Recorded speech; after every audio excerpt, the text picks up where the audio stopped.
Last week on Search Engine was all about the ambitious position the Obama administration has taken on internet freedom around the globe, on censorship, on cyber warfare, on this brewing Google versus China conflict, the whole schmear. But what about the Obama administration's own use of the internet? It's been a while now since the campaign, since the hilarious and heartwarming viral videos, the online truth squads, the money bomb digital fundraisers. For a while there, it seemed like Obama and his supporters were using the internet in some new, interesting way every day. And then, crickets. To find out what's happened and why, I'm joined now by my old friend Micah Sifry of techpresident.com and the Personal Democracy Forum. Hi, Micah. Hey, Jesse. How are you? Real well. We spoke so many times during the campaign, Micah, and as sober an observer of all things political and technological as you are, I couldn't help in those conversations but detect a little tinge of hope that if Obama did in fact take the White House, that things would be different, that this incredible grassroots online movement that he built would influence the way that he governs, that he would stay connected. Maybe 100 days in was a little too premature to tell how that's going, but we're past a year now. How's he doing at staying connected? Well, I think that this is the big unreported story of Obama's first year, how everything that they learned to do during the campaign that was really a new kind of political machine that generated, $500 million in online contributions, mostly from small donors. They let that all go away and chose to govern very much with an inside game. They forgot the outside game. The people at the top of the campaign, not just Obama, but his top strategists like David Plouffe, his campaign manager, just saw this whole network that they built as a new kind of television, as a way for them to go around the broadcast media and directly into the inboxes of 13 million people, but not as a true network where those 13 million people would continue to be engaged. The White House itself has, to my mind, gone back to Clinton approach, and it's filled with Clinton veterans here. I mean, let's call a spade a spade. It's people who cut their teeth doing politics inside the Beltway before the internet was a factor, and that who basically, from what I understand, saw the new media stuff during the campaign mostly as just a great way to raise money. Yeah. After the great victory, you've got this huge machinery, the social media network in place, and Obama says to them, the movement you've built is too important to stop growing now. There's all kinds of really high-minded thought about how this base can just, they're not just there to get him into office. They're going to help him govern. They're going to be important to him in pushing through legislation. And the laws, as I understand them, a tool that is used for campaigning can't be kept by the president in office, so they've got to figure out a new home for this social network. Right. Obama for America becomes Organizing for America. Right. That's correct. And that goes under the umbrella of the Democratic Party. Was that the original sin there, that instead of allowing this to be its own independent organization? No. I'm not sure if that's the original sin. I mean, the problem is they chose to, in effect, fight with one arm tied behind their backs. Whether they put Organizing for America inside the DNC or left it as an independent organization, either way, OFA is doing what the president and his political advisors wanted to do. And that, I think, is the original sin, because they've decided that they're not going to rock the boat. Here's the new factor, okay? A president has never entered office with this kind of massively organized, networked base of millions of people across the country, okay? I mean, they've all had their personal networks and their political networks, but not 13 million people. Now, you're trying to pass legislation through Congress, which is the great shock absorber of American politics. It is designed to make it difficult to get anything through.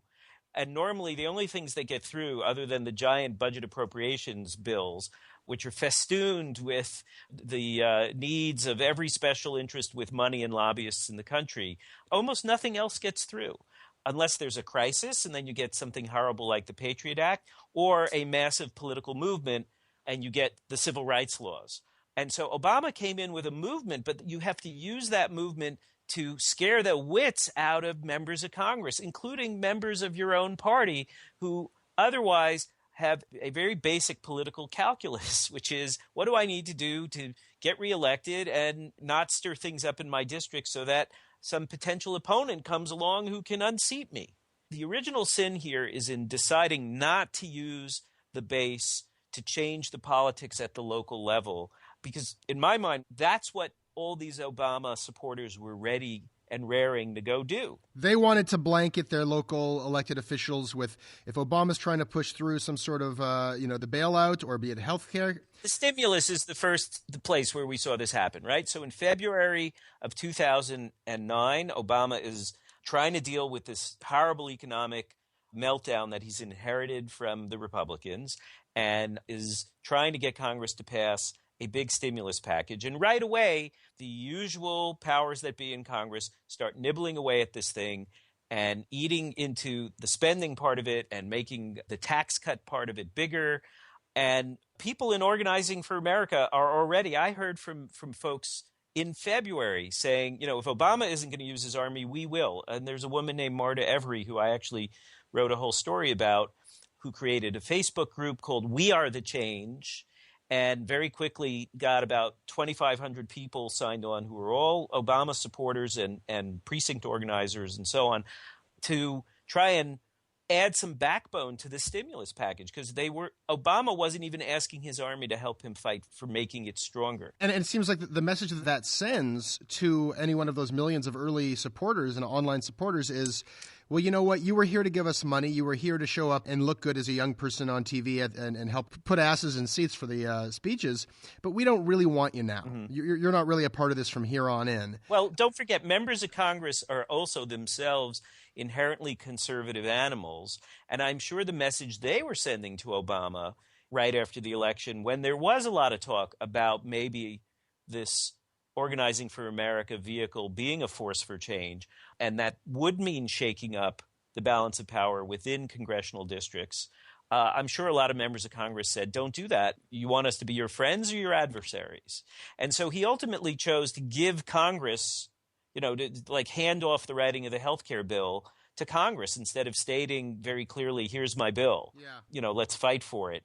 And that was a strategic choice, I think, that was also very much led by insiders like Rahm Emanuel, and a very pragmatic view that, look, this is the balance of political forces. We have to deal with the things as they are rather than changing that calculus. You see, the campaign didn't approach politics this way.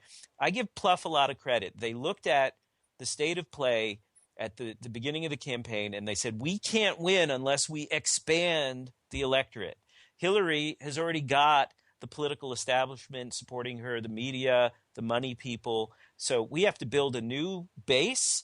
And by the way, it's got to be bigger. It's got to have lots more young people. It's got to have lots more minorities. We can't win Iowa with the normal group of people who vote in Iowa, because those people will go with Hillary. We have to actually up turnout dramatically. And nobody believed it could be done. But they did it. And they did it.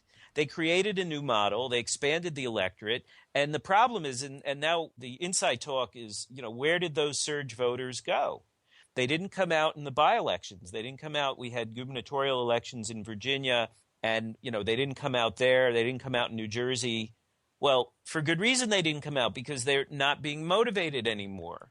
Has Obama basically blown his shot? I mean, that was a phenomenon like no one has ever seen before. It's hard to imagine him getting the same enthusiasm next time, or any other candidate capturing that lightning like that. Mm-hmm. And you say that he made these concessions to politics as usual, but maybe he had a chance to change politics as usual if he did not make those concessions to the powers that be, and instead handed down his bills and then backed it up with popular support from Organizing for America. Yep. Having lost that, can you ever get it back?